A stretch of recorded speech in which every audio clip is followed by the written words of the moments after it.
Ladies and gentlemen, welcome back. It's the first panel after the lunch, so I hope that everybody is well nourished. The topic that we are exploring is paradigms of trust in cybersecurity amidst global conflict.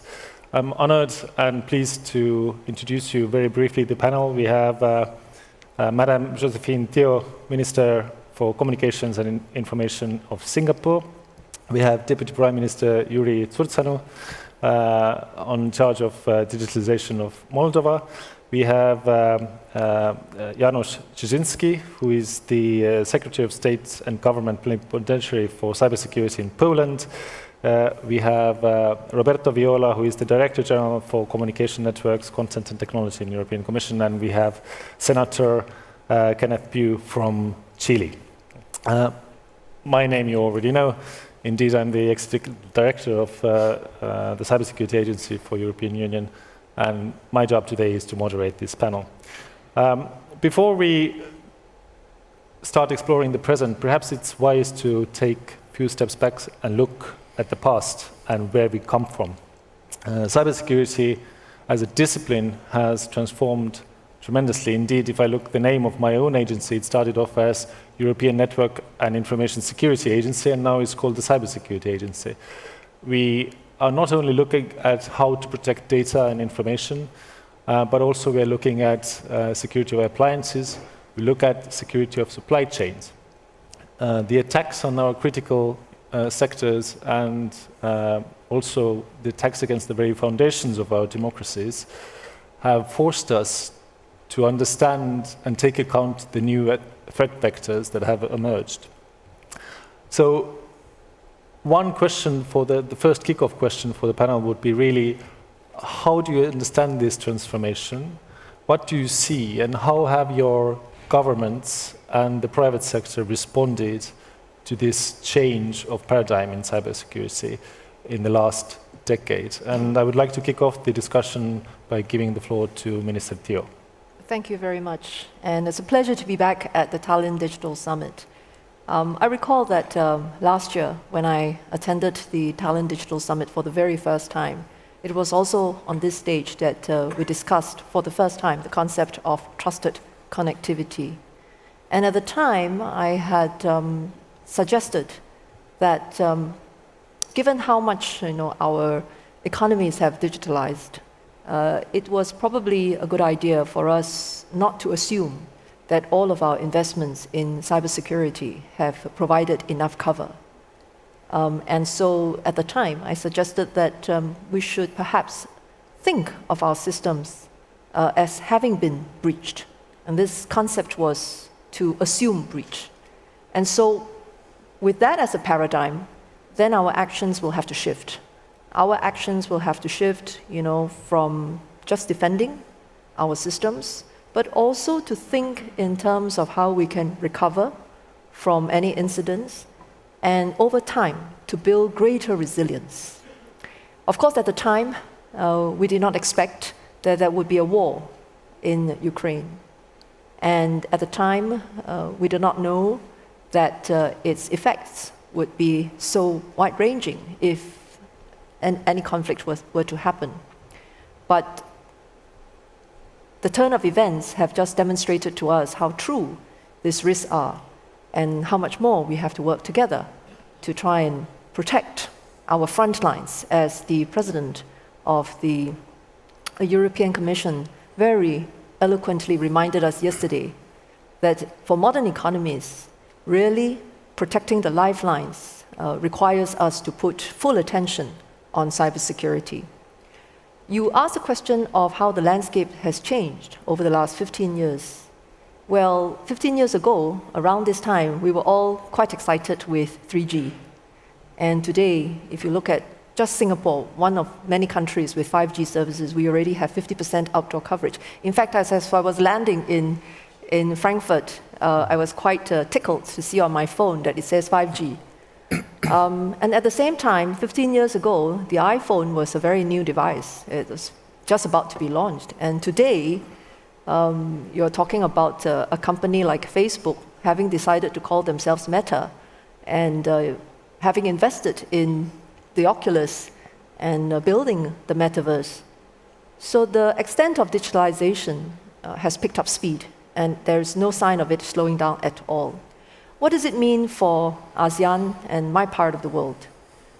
If you look at the fact that we have 650 million people, today already more than 350 million, that is a little over half, are already digital consumers. 60 million of them added during the pandemic alone. What is the state of cybersecurity and what are we observing?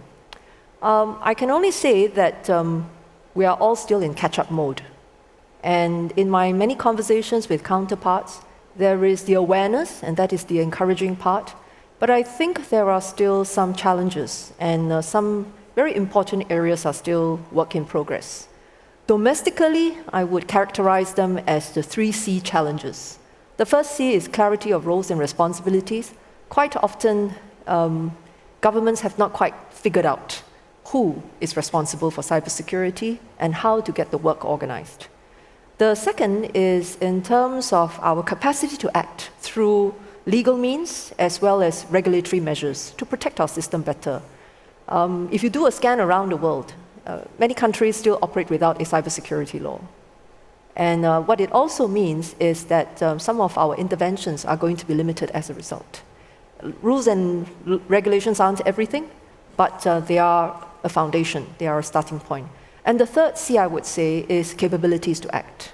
I think in this regard, we also see some encouraging progress. If you look at a country like Estonia, certainly one can imagine that the cyber attacks would have intensified over the last 9 months, but so far, you've been able to fend it off. So that gives us encouragement that with capabilities, you can actually protect yourself. And finally, I would just say that where the cyber landscape is concerned, there is intensifying international cooperation, but I think there is a lot more that we can do by way of capacity building, by way of also exchange of information when incidents happen, how to support each other in dealing with them better.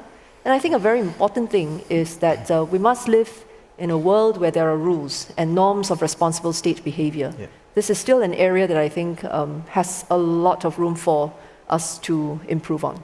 Thank you very much. Thank you, Minister. So on top of the 3 Ps, we now have also the 3 Cs. Yes. Deputy Prime Minister Țurcanu, which letters you will give us? First of all, thank you very much for being part of this discussion on cybersecurity. I have to admit that this capacity is a little bit unusual for me because I used to be the beneficiary of cybersecurity system, being practitioner in development of digital governance initiatives.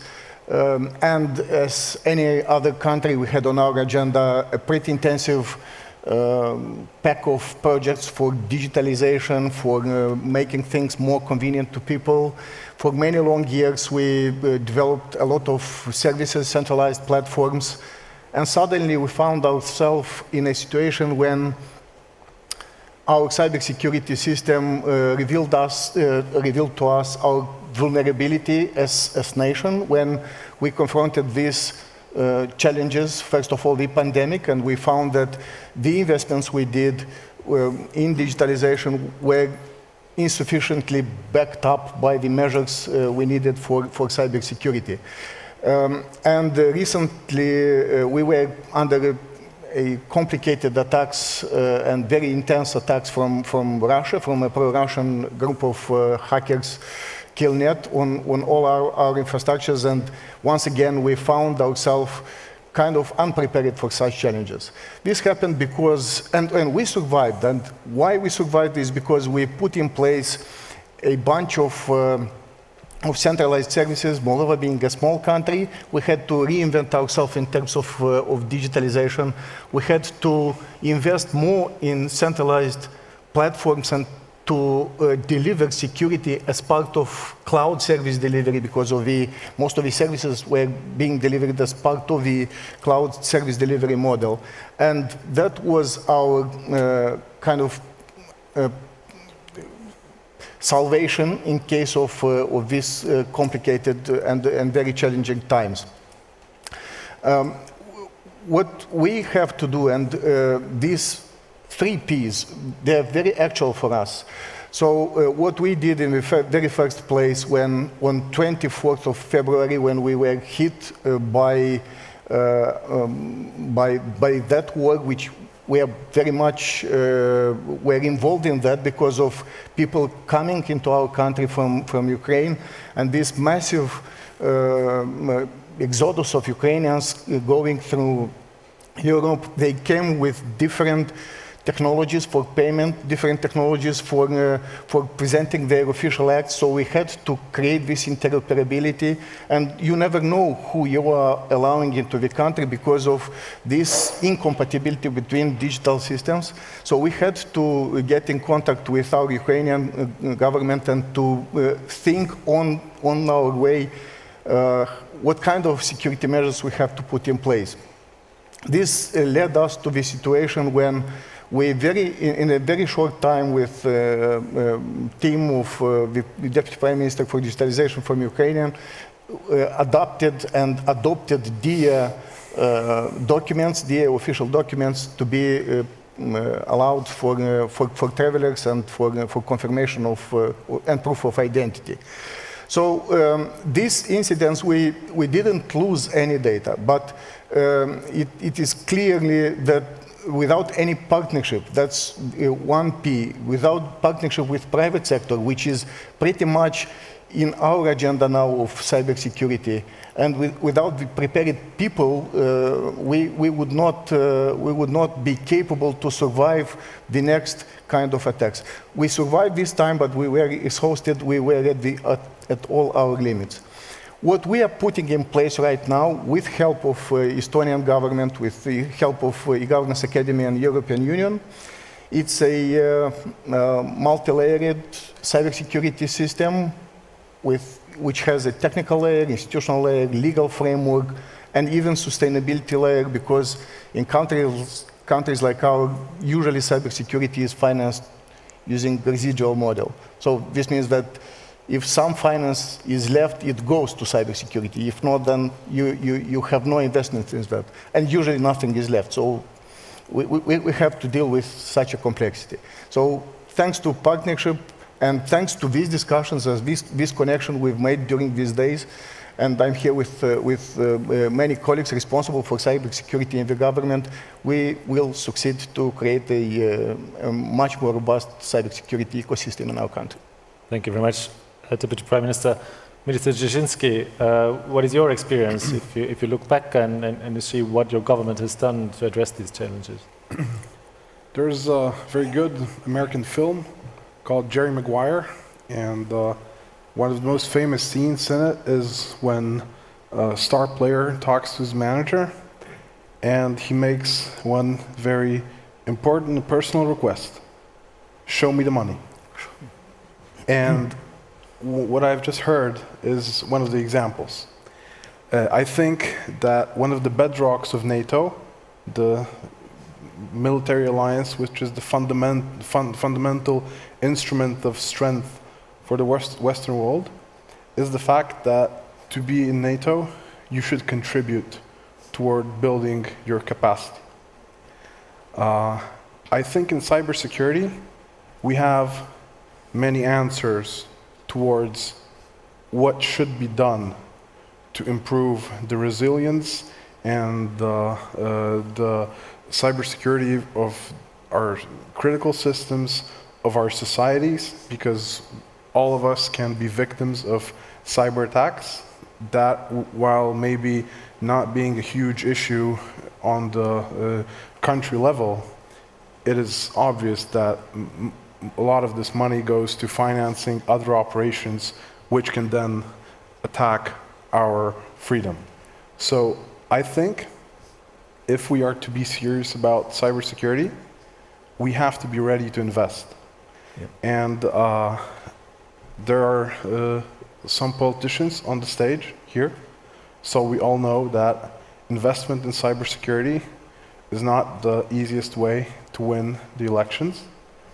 But this is why we are elected by our people, to be responsible and to think long term. And if we want to do that, I think we have to be ready to invest in cybersecurity. The Polish government in recent years has invested heavily in creating a military cyber force, which has grown very significantly in the recent years. We have invested a lot in civilian infrastructure, in the health sector. We have invested in better pay for experts, so we will be able to have people that will be on par with the market salaries.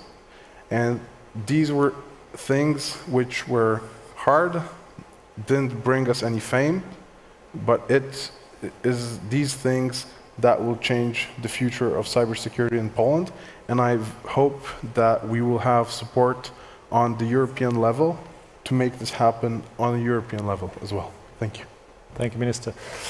Director-General Viola, you have been in charge of DG Connect for more than 5 years, and you have really spearhead the paradigm shift in cybersecurity personally.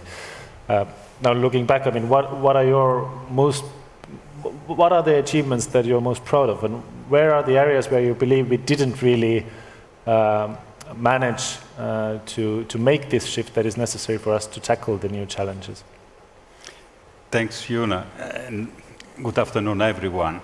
Indeed, if we reset the clock backwards and we look at the European Union, say 10 years ago, we were struggling with the idea to work together. I mean, the idea of setting up a European agency, ENISA, for cybersecurity was a bit contested. And the first law about cybersecurity in Europe, which was the Network Information Security Directive, NIS, was really a painful exercise. I mean, it took more than 4 years to get it approved, because at that time there was what I call the two swimming pool approach in Europe. So, you know, when you go in a wellness center, there's the swimming pool for adults, I mean, people that can swim, and the swimming pool for kids. And the idea at that time was, there was a group of trusted partners, a little group, that was okay. They can go to the swimming pool, have fun, exchange information, and the rest should stay in the swimming pool of kids. And this, of course, history proves every day this is a tragic mistake if you do that. Because, of course, the cyber criminals or state actors will attack the weakest, not the strongest. So we have to be strong all together. But this was the start. And then everyone in Europe understood that this was really serious. It was not just about the nerds, the people that understand. For companies, it was a C-level responsibility. For member states, it was prime minister type of responsibility. And this really made the change. And we had the Cyber Act, which established the mandate of ENISA strongly and introduced cybersecurity certification in Europe. And then more recently, the new NIS directive, which provides uniform protection of all critical infrastructure and stabilizes the cooperation system among member states. No more two pools, there's only one pool, everyone together. And so 5 years for the first one, Cyber Act 2 years, the new NIS directive 1 year. So it also gives you that the level of political resistance started to be much less, and the level of understanding we have to work together much more. And then with the new one, the new newborn baby, which is the Cyber Resilience Act, which is a new European law about the security of every device, we had really everyone standing behind. The other element that changed very much was Europe as a global actor. Again, at the very beginning, I mean, Europe, let's go and have bilateral discussion or be a little bit of multilateral things. You have heard Ann Neuberger speaking about the work we do with the United States to make sure that we are really solid when it comes to attribution, for instance. We stand behind, of course, as a team, all the member states, the European institutions, and really show to those that have intention to attack democracies that we stand united. We stand united with our friends, which are in this panel and in this conference, and we really will be, every time responding together. And that's, again, something that has changed. Thank you very much. Senator Pugh, you described during the lunch how Chile is a very tall and inaccessible country. Digitalization has made you much more accessible. How do you see this affecting your understanding of security? Well, thank you, Janusz. Good evening, everybody. We are a country that is in the kids' pool. It's a very good example on how we are.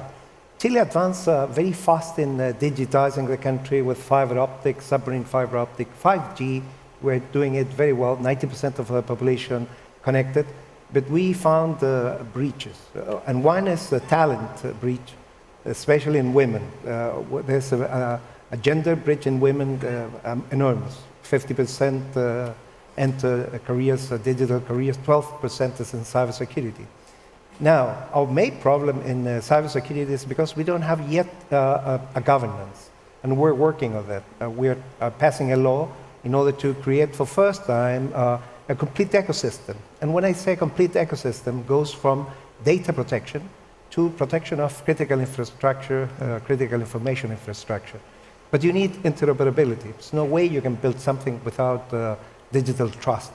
And when I say digital trust, it's meaning that you're able to rely on that.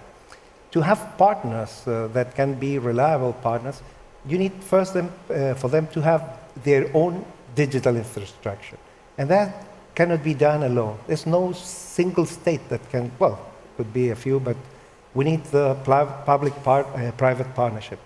So based on public-private partnership and opening the country in order to provide services for everybody, we need then to develop cybersecurity. I joined the Senate 4 years ago.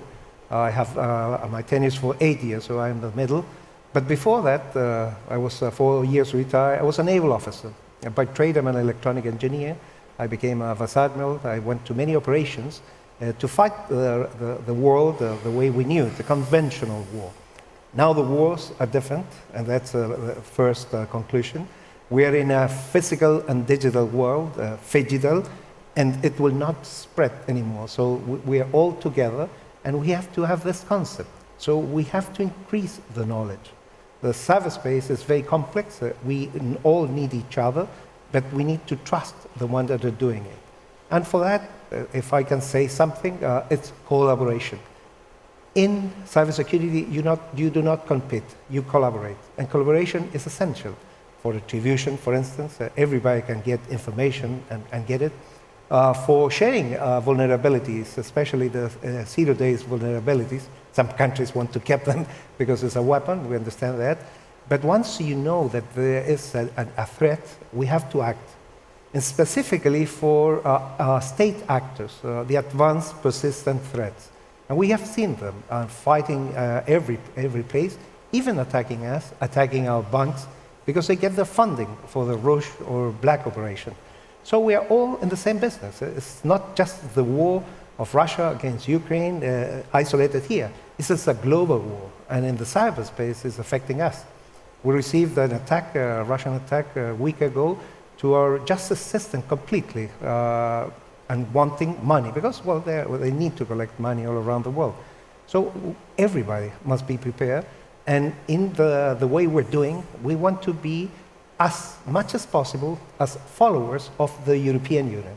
We're following the same good practices like the GDPR for data protection, and we are going to have our law. We have just signed a recent law for cybercrime, same as Budapest. So we are the first Latin American country to have a cybercrime law, and we're prosecuting cybercrime. And we're working in order to have all the other standards, most probably all the NIST directives, which are much more, we prefer than the American NIST standard framework. So in that process, we need to exchange experience. And this summit allows to first know people, because now it's much easier to talk to each other and to see that we have common problems, and those common problems we're able to solve. But we're not able to solve by our own, so we need to collaborate. That's the best thing I can say. Collaboration is a must in cybersecurity. Thank you. Thanks very much. I think it was an interesting collection of lessons learned, so to speak, from the past decades. We've heard from Singapore how the very notion that you need to address your own systems from the point of view of zero trust is important now. We've heard how important role the need for interconnectivity plays in driving some of these cybersecurity solutions forward. We heard the importance of the investment that has risen, which is difficult to come by in cybersecurity. We heard how the cybersecurity has transformed itself from a national matter into a collective matter, and also that it is a global issue that cannot be just solved in one corner of the earth. Now, zooming into today, to the present, the biggest shock, of course, was the launch of the Russian war of aggression against Ukraine. And it's still ongoing. Perhaps too early to draw any observations, but if we can observe something and draw some lessons out of it, what would they be from your perspective? One, of course, remembers that before the start of the Russian war, there was a period where we collectively urged our critical operators to raise their resilience because the threat of a potential conflict was very high.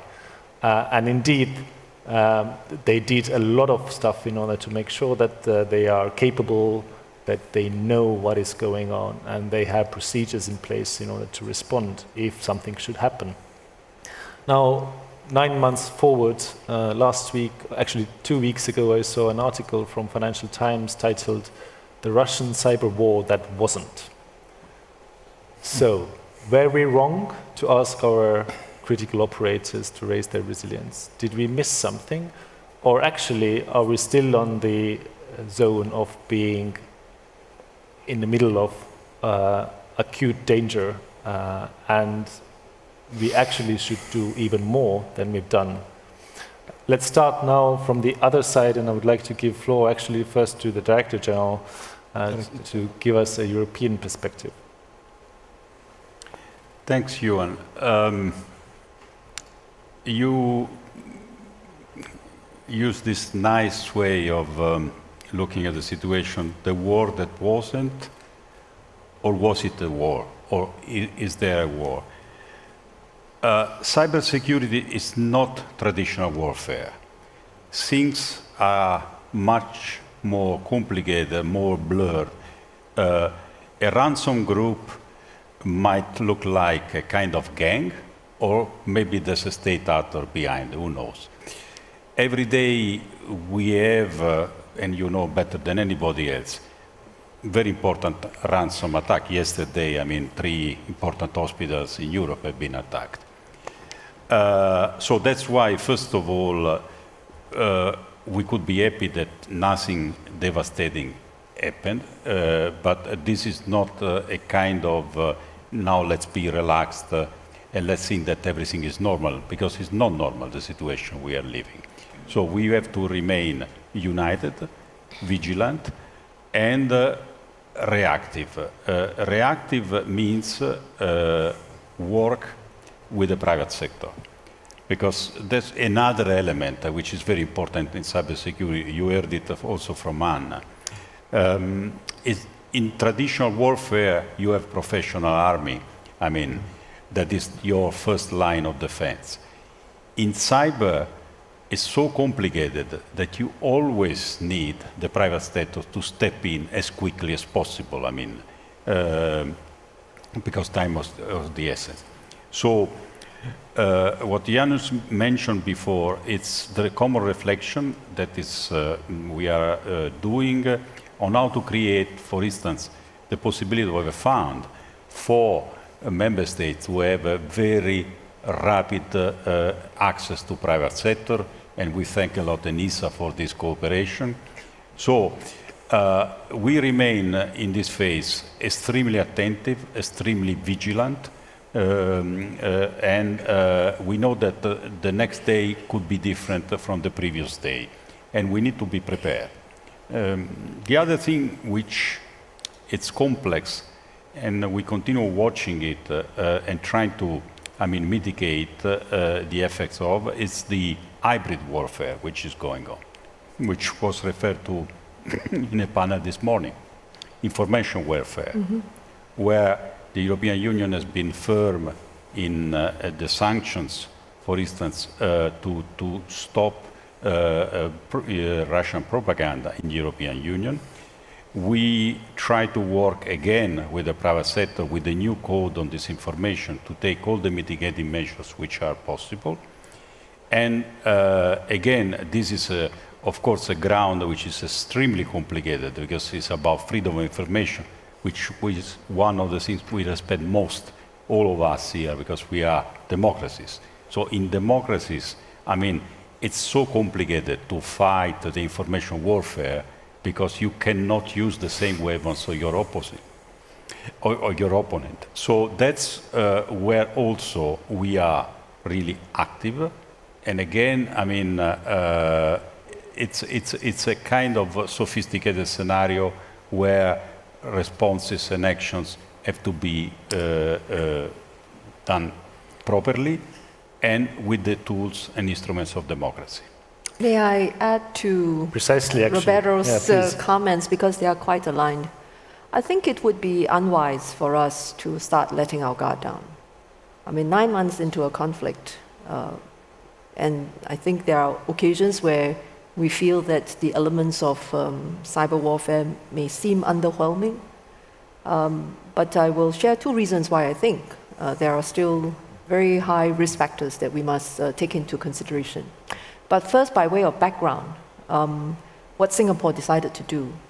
Although the theatre of action is very far from where we are, we're thousands of kilometers away, we decided that it was important for us to speak out against this war of aggression, simply because it was a blatant violation of the UN Charter and a total disregard of sovereignty, territorial independence, and integrity.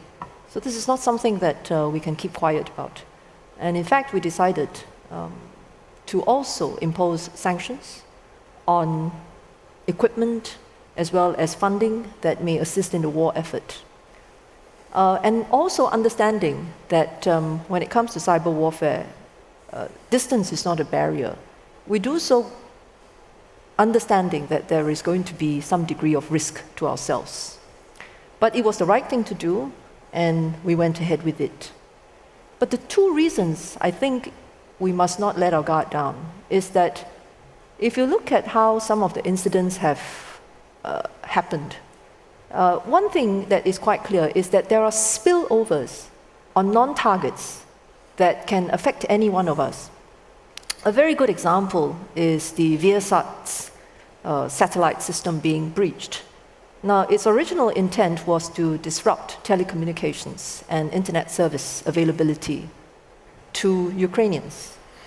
But we have also seen how the vector of attack, being the routers, resulting in remote access to wind turbines in Germany, being affected for a period of time, and even emergency services in France were affected.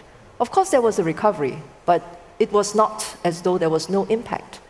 So this spillover effect into non-targets is not something that we can take for granted. It's satellite communications. In Singapore, we don't rely so much on satellite, but in our part of the world, Indonesia has 17,000 islands. The Philippines, 7,000 islands. Connectivity is impossible for them without satellite communication. So if it can happen here, it can easily happen where we are also. So that's one reason.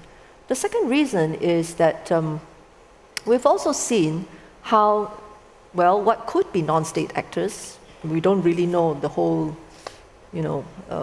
lineage behind them, but they put themselves out as activist groups. They are clearly supporters of one side and sometimes the other. They can also complicate how the whole conflict unfolds.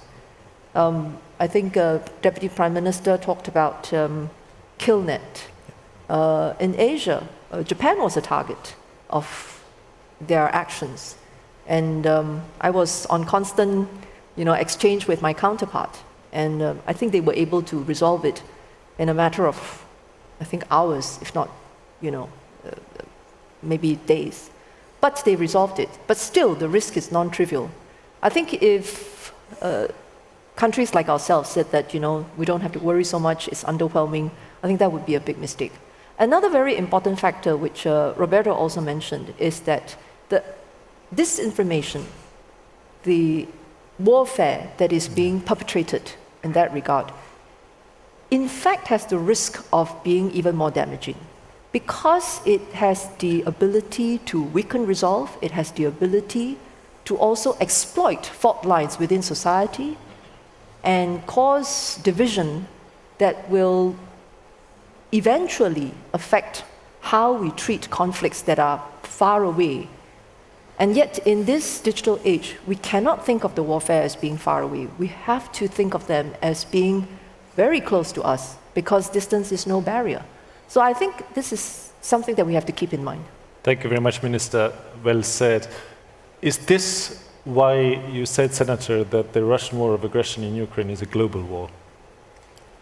Well, cyberspace, as a difference of a traditional war where you have missiles that go for 10,000 kilometers, with an internet connection, you can go all around the world. So you can target specifically whatever you want. Malwares being used to attack the electrical grids, they can go anybody. So to contain a certain attack in the world could be difficult. So we have to be prepared for that. The same as the pandemic. The pandemic, when we start with COVID-19, it was just in a small group, but it started spreading.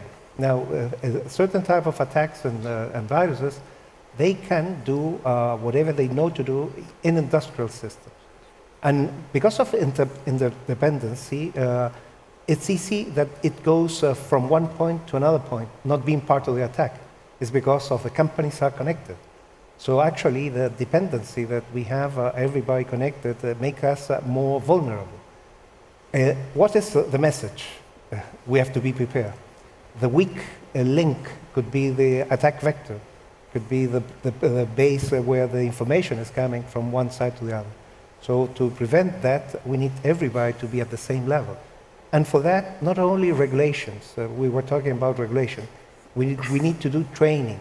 One of the first laws we had in Chile was to designate October as a month for cybersecurity, to conduct sort of seminars and to update the information, but also to train, to do national training in order to prevent. Chile is one of the countries prepared for earthquakes. We do earthquakes, 9.5, it's the largest one. But all our regulations change, and people, they don't die. They survive because we're prepared for earthquakes. Now, what happened with these digital earthquakes? Are we prepared? It's not only regulation, we need to train people in order to react in those situations. So if I have to recommend something, it's that. Try to make also national exercise. Thanks very much, Senator. Mr. Cieszyński, how you hear this, our global partners are saying that they feel the heat the same as you. What does it make you feel like? Well, in conventional warfare, when you fire a rifle, within 1 second, you know if you hit the target or not. If you are the target, you also very well feel when you're hit. In cyber warfare, there's a good chance that each one of us, as we're sitting here, took some bullets, and we don't know the effects of this yet. I think it would be foolish to assume that that did not happen.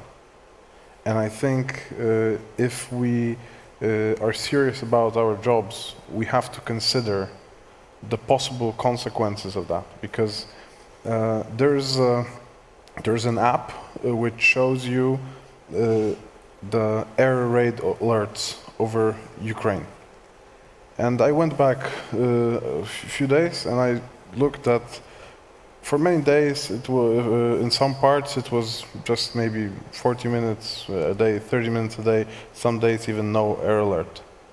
But then, just this week, it turned to hours, which shows that we have to be ready. And this is And we also have to be ready not only for the attacks that we might be facing, but for the consequences of the attacks that have already succeeded and we do not know about. This means all sorts of breaches of information, data being compromised, and further processing being done with that information that was stolen from government, military institutions, from businesses. And I think it would not be smart to assume, like the editor of Financial Times, that, you know, like with many other parts of this conflict, that it is on any level over, or that harm that was done was a lot less than we considered that it could be. We do not know the real outcome of this cyber battle yet, and while of course we all hope that it will be for the best, it is how the human brain works. We want things to be all right. And if we don't see them being wrong, then we assume it's going to be all right. But if we are to be responsible, we have to acknowledge that they might not be, and we have to prepare, just like the other speakers said, we have to prepare, and we have to be prepared all the time. And many countries have introduced these measures a long time before the first tanks rolled into Ukraine. And I think that we have to be very strong in the conviction that we cannot let our guard down, because as we also said, this attack can be very quick, and we might not know that it is already being staged and in very advanced. Thank you. Deputy Prime Minister, do you agree that we haven't seen half of it yet, and we should keep the shields up and prepare? Absolutely. I think we've learned a lot from this period, time frame when the war started. We were completely unprepared for such a challenge. And now we have some lessons learned which we would not apply during regular or peacetime.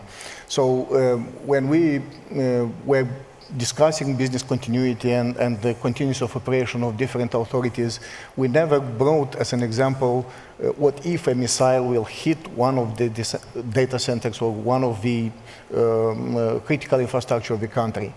Now that's definitely a feasible scenario, and we have to take care about that as well.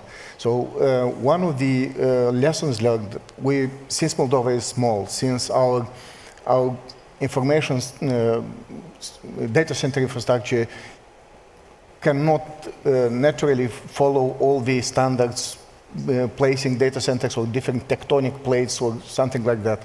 We have to cooperate with some other nations in order to keep our data still in a safer place. So we would like to implement the digital embassy concept as it is data embassy here in Estonia in such a way that we will still keep our information systems and our information resources under Moldovan jurisdiction, but that would be abroad in a safer place. Also, we will have to be much more vigilant and much more selective in terms of what kind of software we are using. We found ourselves that we used a lot of Russian software for antiviruses, for accounting, which is not that easy to withdraw from the circuit, from being used by most of economic agents. So in case of malicious attacks, that software can be used and can be exploited. Also, we think that partnership is not just a concept which we would like to consider. It is something vital for us. So we are pretty much collaborating with EU just to extend the cybersecurity shield on us as well until we will get on track with our national cybersecurity ecosystem. Thanks. As needed. Thanks a lot. You outlined already steps that you have drawn, the lessons learned, looking forward. And that's this last question I ask for all panelists.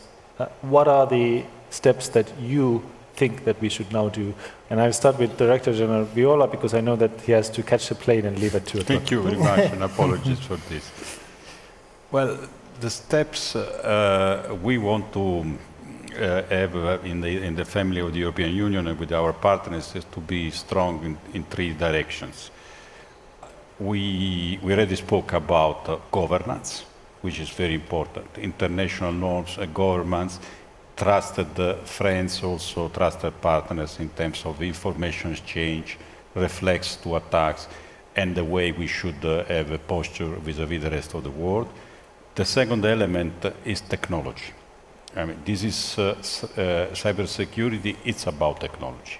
So we must be sure that we use the best available technologies, AI, supercomputing, data, to actually spot the weak signal on an attack. Sometimes, as Janusz said, the attacker is inside a system for maybe a year, and you don't notice it. And then when the attacker thinks it's the right moment, then you notice it and it's pain. So with AI, with supercomputing, you can spot the weak signals. That's why one of our flagship programs in the European Union is to have this network of security operation centers where we can use the best technology and, of course, in partnership with everyone. The third element is about making sure that we can contextualize information. Because one of the things that it's very complicated is to reconcile the open intelligence, other things, and have a bit, when something happens, you are bombarded with information. And how to filter it out, how to quickly arrive to a situational awareness that can be shared, it's another point which is very important.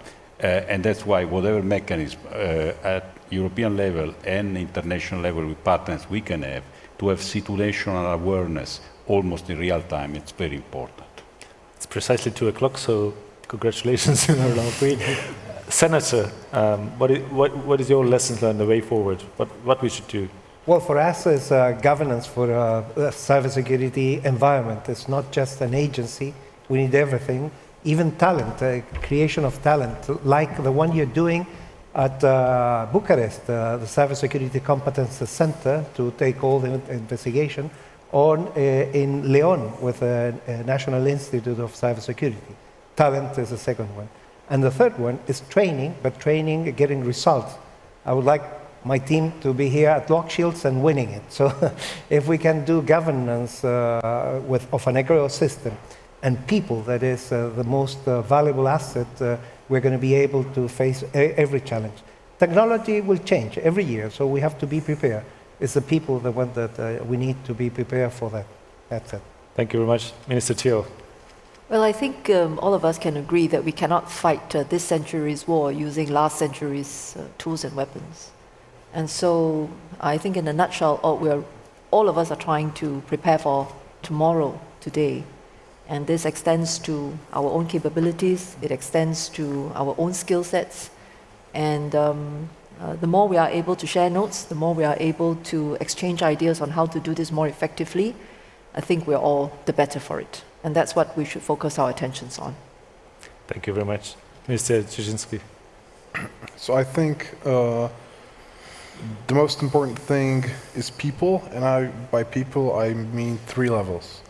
First of all is the leaders that have to have cybersecurity as something which is really important, that they will contribute their attention and resources to, because it is the leaders that decide where all that goes. Second is the talent that we have, both in public and private sectors, to make the most out of the very limited pool of talent that we have in cybersecurity. I have read that we are short 1 million people in this sector worldwide. All these estimates are always some kind of a guess, but I mean, it sounds very alarming. And the third thing is, well, we, the people, to be aware and to be very into the idea that as citizens, we can be affected by cyber threats, and that the cyber threats that we can be affected by can also influence others. And as this is the easiest way to gain the trust of someone else is to, well, think that it's someone that you really trust on the other side. So I think these are the three areas on which I would focus to make the world a more cyber resilient place than it is right now. Thank you very much. We had a great panel. We discussed about what it means to have trusted connectivity in times of conflict. We heard that in a war of aggression as has been launched by Russia, the conflict is not local, it's global. This is why the global community must act and take a stand on this. And we heard that there are a number of ways how we can protect ourselves and also learn from the ongoing conflict. Don't put, and if the war is global, also use the globe to protect your assets. They don't have to be always at home. We need to use technology more in order to be able to prepare and detect. We need to invest in people, so we have the talent that we need in order to counter these threats. We heard how important it is to build exchange of information networks in order to understand what comes around the corner, so that we are not preparing for the past conflict, but actually looking what would be the future, and the importance of leadership in this as well. I want to thank the panel, and I believe they deserve a big applause. So thank you very much, ladies and gentlemen.